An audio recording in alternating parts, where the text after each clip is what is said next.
Hello guys, in this video we're going to be tackling the Advent of Cyber, day number 9. Okay, let's get to it. 9 o'clock, make GRC fun. Tell no one. Okay, this is a walkthrough video from TryHackMe. Let's read the story, right, as we always do. McSkydy and Glitch want to hire an e-discovery company to process some forensic data for their investigation. They have invited bids from third parties for this purpose. 3 companies have bid for the project. McSkydy and Glitch now need to do a risk assessment on all 3 of these companies to identify the one with the least amount of risk so that they can move forward. All 3 companies were required to fill out a questionnaire based on which risk assessment will be done. Okay, yeah. Introduction to GRC. Government's risk and compliance plays a crucial role in any organization to ensure that their security practices align with their personal, regulatory, and legal obligations. Although in general, good security practices help protect a business from suffering a breach, depending on the sector in which an organization operates, there may be external security regulations that it needs to adhere to. Yeah? Let's take a look at some examples in the financial sector. Okay? Reserve Bank regulations. In most countries, banks have to adhere to the security regulations set forth by the country's reserve bank. This ensures that each bank adheres to a minimum security level to protect the funds and information of their customers. SWIFT CSP. In regards to these reserve bank regulations, and it just made me think quickly on. There's been a recent event on a very well-known bank here in my country, Peru. Basically, a bank was I don't know how. We still don't know how, but it was infiltrated by a third party, right? A hacker, a black hat hacker, and he was able to uh, basically get many sensitive information from many people, right? Like he had around 4 terabytes of data on just simply data from users, right? From their credit card numbers, debit card numbers, the transaction history. It was just a bunch of information. So yeah, the bank and the security team on that bank failed their customers. So Swift CSP. Banks use the Swift network to communicate with each other and send funds. After a massive bank breach resulted in an 81 million fraudulent Swift transfer, Swift created a customer security program, which set the standard of security for banks to connect to the Swift network. Then comes data protection. As banks hold sensitive information about their customers, they have to adhere to the security standards created by their data regulator, usually the Reserve Bank in most countries. So, when you run a large organization with multiple different teams, how do you stay on top of all these regulations and ensure that good security is applied by all teams? This is where GRC comes in. They play a crucial role in understanding external security standards, translating them into internal standards, and then ensuring that they are applied by all teams to help reduce the organization's risk to an acceptable level. Let's take a quick look at the 3 functions of GRC. Governance. Governance is the function that creates a framework that an organization uses to make decisions regarding information security. Governance is the creation of an organization's security strategy, policies, standards, and practices in alignment with the organization's overall goal. Governance also defines the roles and responsibilities that everyone in the organization has to play to help ensure these security standards are met. Then comes risk. Risk is the function that helps to identify, assess, quantify, and mitigate risk to the organization's IT assets. Risk helps the organization understand potential threats and vulnerabilities and the impact they could have if a threat actor were to execute or exploit them. By simply turning on a computer, an organization has some level of risk of a cyber attack. Yeah, facts. The risk function is important to help reduce the overall risk to an acceptable level and develop contingency plans in the event of a cyber attack where a risk is realized. And then comes compliance. Compliance is a function that ensures that the organization adheres to all external legal, regulatory, and industry standards. For example, adhering to the GDPR law or aligning the organization's security to an industry standard such as NIST or ISO 27001. Okay, introduction to risk assessments. Before McSkydy and Glitch chose an e-discovery company to handle their forensic data, they need to figure out which one is the safest choice. This is where a risk assessment comes in. It's a process to identify potential problems before they happen. Think of it as checking the weather before going on a hike. If there's a storm coming, you'd want to know ahead of time so you can either prepare or change your plans. Why are risk assessments done? Risk assessments are like a reality check for businesses. They connect cybersecurity to the bigger picture, which minimizes business risk. In other words, it's not just about securing data, but about protecting the business as a whole. Imagine you run an online store that collects customers' information like names, addresses, and credit card details. If that data gets stolen because of a weak security system, it's not just the data that's at risk. Your reputation, customer trust, and even your profits are on the line. A risk assessment could have helped you identify that weak point and fix it before anything went wrong. For Maxkity and Glitch, assessing the risk of each e-discovery company helps them decide which one is less likely to have a data breach or other issues that could disrupt the investigation. So then performing a risk assessment. So every business main goal is to generate revenues and profits. For most businesses, cybersecurity does not directly contribute to revenue generation or profit maximization. Businesses decide to spend part of their hard-earned revenue on cybersecurity to avoid the risk of revenue or reputation loss resulting from a cyber threat. Businesses often take these steps to achieve this goal. We will now work through the process of completing a risk register. A risk register tracks the progress of risk mitigation and all open risks. An example of such risk register is shown in the animation below. Let's take a look at the steps required to add risk to the risk register. Risk number one, risk unpatched web server, description of risk. The web server has not been patched in the last 4 months. Last updated date. Then we have a date, likelihood of realization, impact if realized, risk score, risk owner. Okay, so identification of risk. To assess risk, we must first identify the factors that can cause revenue or reputation loss resulting from cyber threats. This exercise requires careful assessing the attack surface of the organization and identifying areas which might be used to harm the organization. Examples of identified risks can be an unpatched web server, a high privileged user account without proper security controls, a third party vendor who might be infected by a malware connecting to the organization's network, a system for which support has ended by the vendor and it is still in production. An organization might identify several other risks in addition to these examples. However, in addition to just identifying risks, these risks also need to be quantified.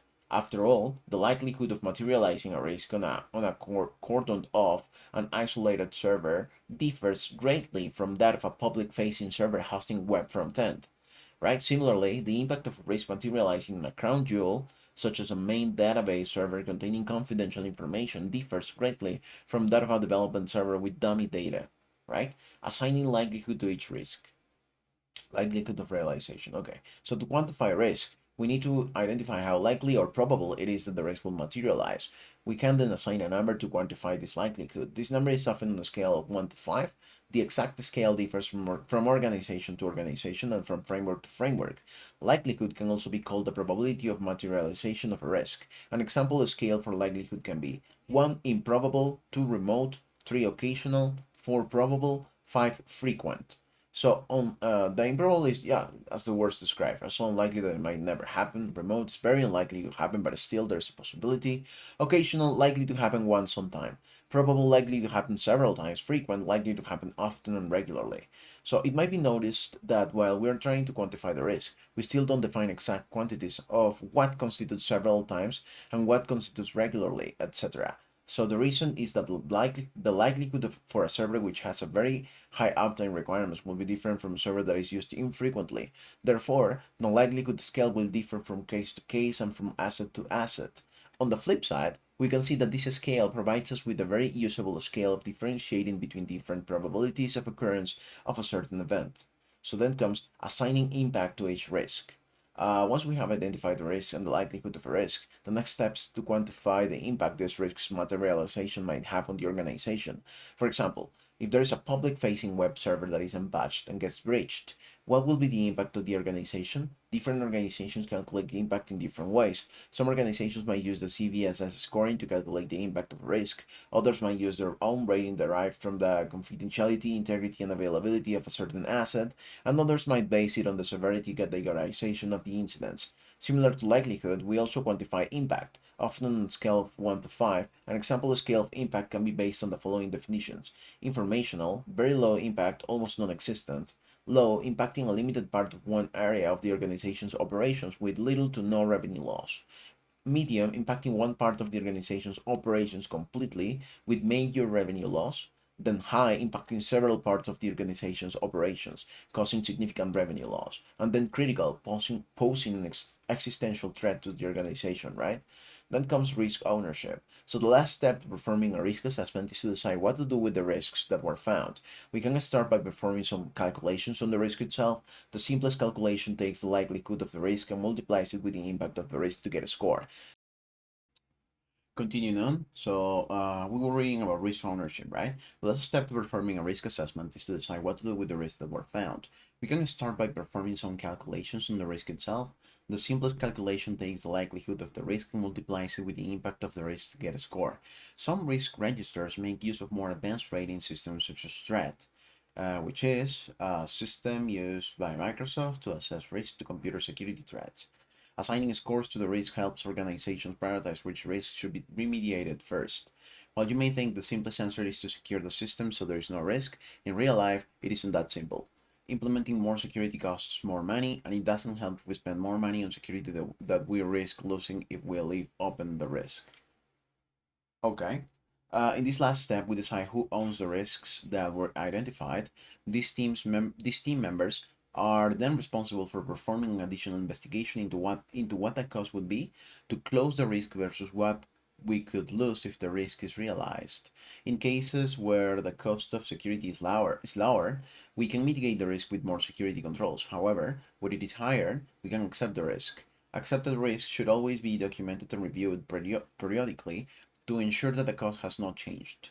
Internal and third-party risk assessments. So risk assessments are not just done internally in an organization, but can also be used to assess the risk that a third party may hold to our organization. Today, it is very common to make use of third parties to outsource key functions of your business. For example, a small organization may outsource its financial division to a large auditing firm, or a large organization may outsource the development of some of its applications to a software engineering firm.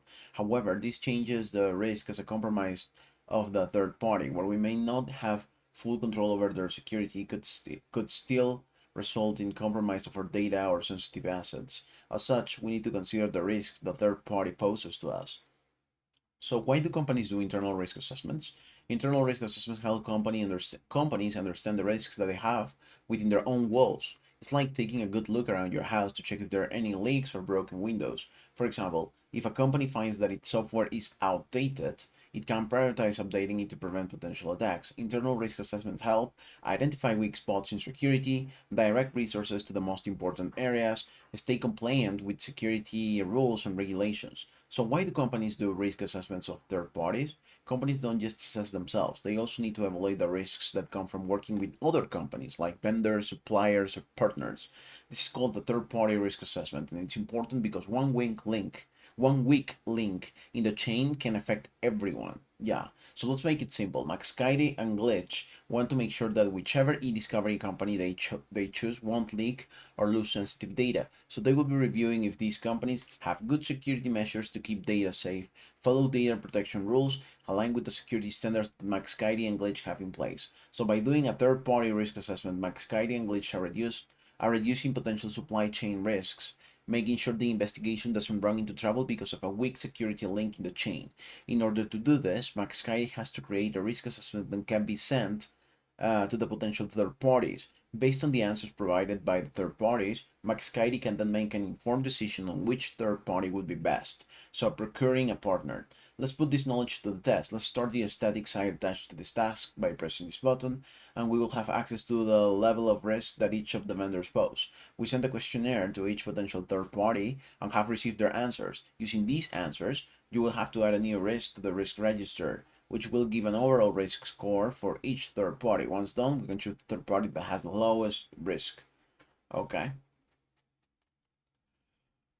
So instructions. You will be assessing 3 vendors based on the responses to security questions. For each vendor, review the vendor's responses to each security question. Okay. Identify potential risks based on the responses and add them to the risk register. For each risk, provide a clear description of the risk. Rate the impact 1 to 4, where 4 is highest. Rate the likelihood 1 to 4, where 4 is highest.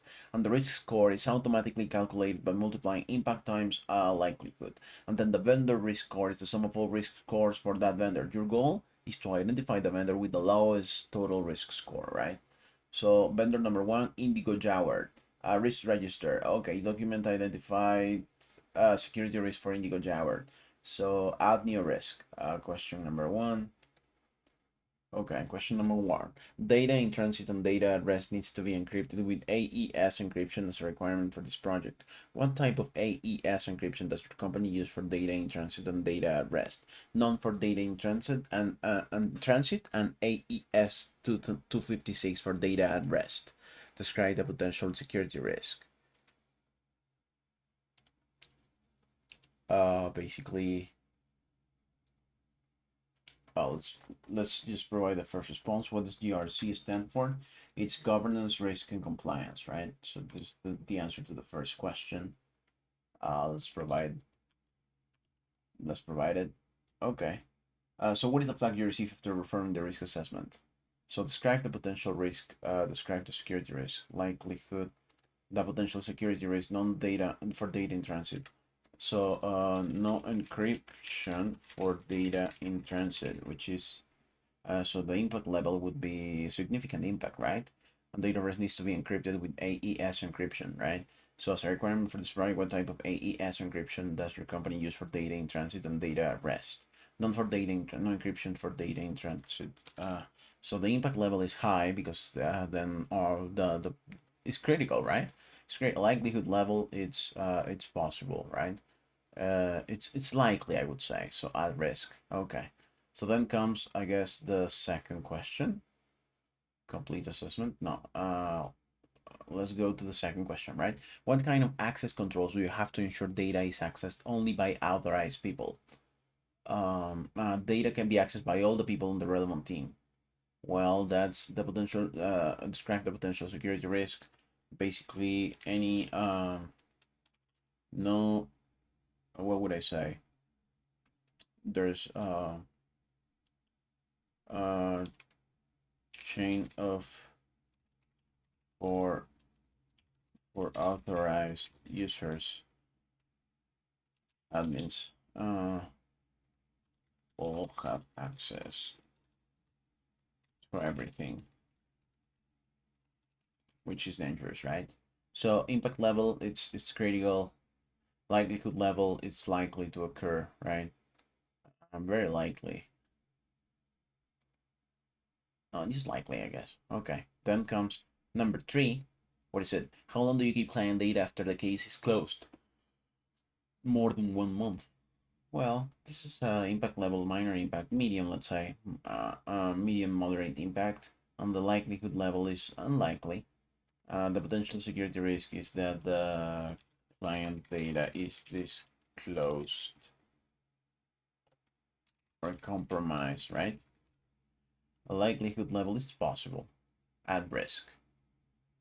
Okay, no encryption for data in transit, for.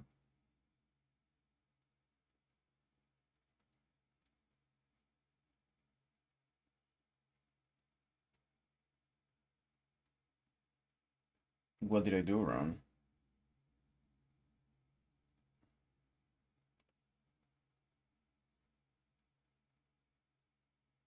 Okay. This is pretty relative, right? So, what is the flag you receive to performing the risk assessment? So basically, for the first one, no encryption for data in transit. This assessment indicates higher risk than expected, right? So no encryption for data in transit. It's probably high possible. What about now? Assessment could be improved. No encryption. Your assessment indicates lower risk than expected. Lower. So let's edit that. Maybe it's likely to occur. What now? Your assessment indicates higher risk than expected. No, oh yeah, perfect assessment. Okay. So then comes no chain of command for authorized user. Admins will have access to everything, right? Indicates higher risk than expected. Okay, higher risk. So it's no chain of command for authorized. It's high. It's just high, right? Significant impact, and it's likely to occur. So what now? Good assessment as well. Indicates higher risk than expected. Higher, still higher.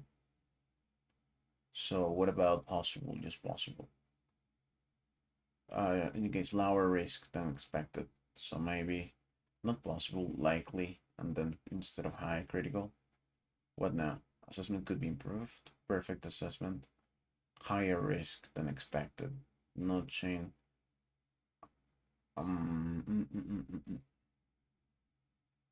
Maybe medium unlikely.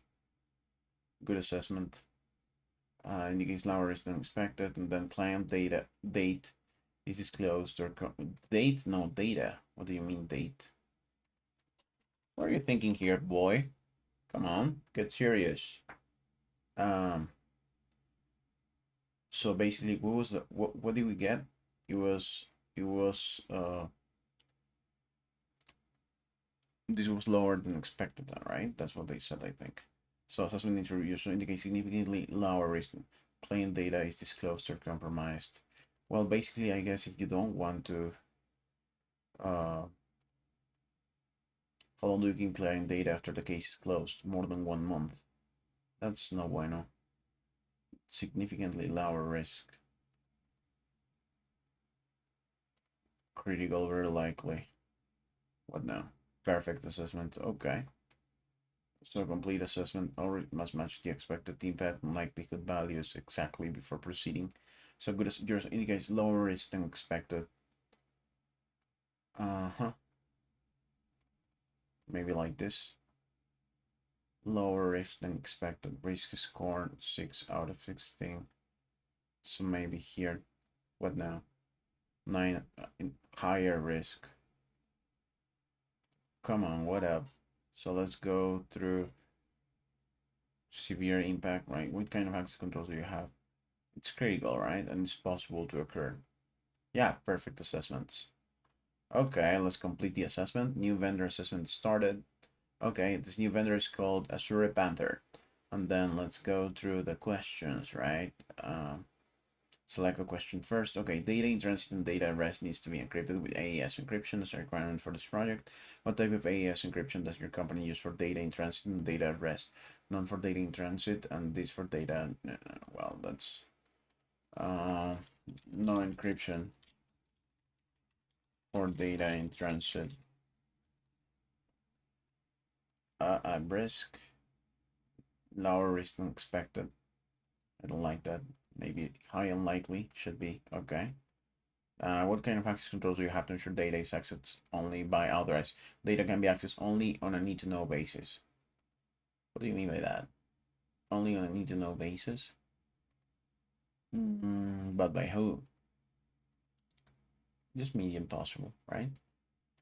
What kind of access controls do you have to ensure data is accessed only by authorized people? Data can be accessed only on a need-to-know basis.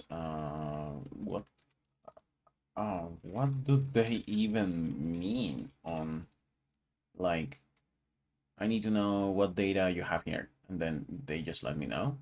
There must be some kind of filter, right? No precise filter for authorized users. So it's moderate impact, possible may occur. Yeah. Score is correct, but impact and likelihood need adjustment. Impact and likelihood. So maybe it's impact level could be low, likelihood level not medium, and it's unlikely, I guess. I think it's lower risk than expected. Nope. It's possible, maybe likely here. Higher risk than expected. Nope. Possible, maybe this. Higher risk than expected as well. Still. So this one was working just fine. What if we can just add this? Lower risk than expected. We add this, and then a score is correct, but impact and likelihood need adjustment. What do you mean by that? 2 out of 4. Because if I adjust them, then it just gets messy. Maybe no precise filter for authorized user. It's a significant impact, and it's unlikely to occur, I guess. It's lower risk than expected. Well, let's say it's critical. It's unlikely. What now? Perfect assessment. Okay, I see you. How long do you keep client data after the case is closed? Less than 1 week? What? Yeah. That's good, I guess. So low minor impact rare occurrence. Describe the security risk. Basically, the security is that data could be compromised. Lower risk than expected. I guess medium then, medium possible. So it's critical and it's unlikely to occur, right? Okay, we got it. Complete assessment. The last one is Golden Scorpion. So document identify. Okay, I guess they're gonna be asking me the same questions. And for data in transit and AS for data at rest. So low, minor impact, impact level. Describe the potential security risk. No, that's what we need, right? Um, Acceptable encryption for data. Indicates lower risk than expected. Moderate impact. A likelihood level may occur. May occur what? Lower risk than expected. Higher risk than expected. Unlikely and high. Yeah. Question number 2. What kind of access controls do you have to ensure data is accessed only by authorized? Data can be accessed by all the people in the relevant team and the global administrators. That's significant impact, right? And then likelihood level is possible. Might occur. The potential security risk is that basically people on the relevant team still should have filters for the data they are able to access. At risk. It is low, significantly lower risk. Okay. It's possible. But no. Perfect assessment. Let's go to question 3. How long do you keep playing data after the case is closed? 1 week to 2 weeks. That's highly possible. Data could be compromised. Indicates lower risk than expected. Maybe critical. Right. Okay, we got it. So Indigo Java, no encryption for data in transit. Review the risk scores and select the vendor with the lowest risk.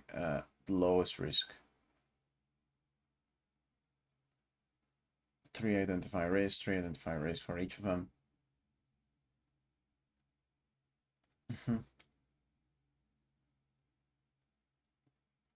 So we have to review the risk scores, which are this 334442, So far, this is the one winning, and then 314342. No precise filter for authorized users.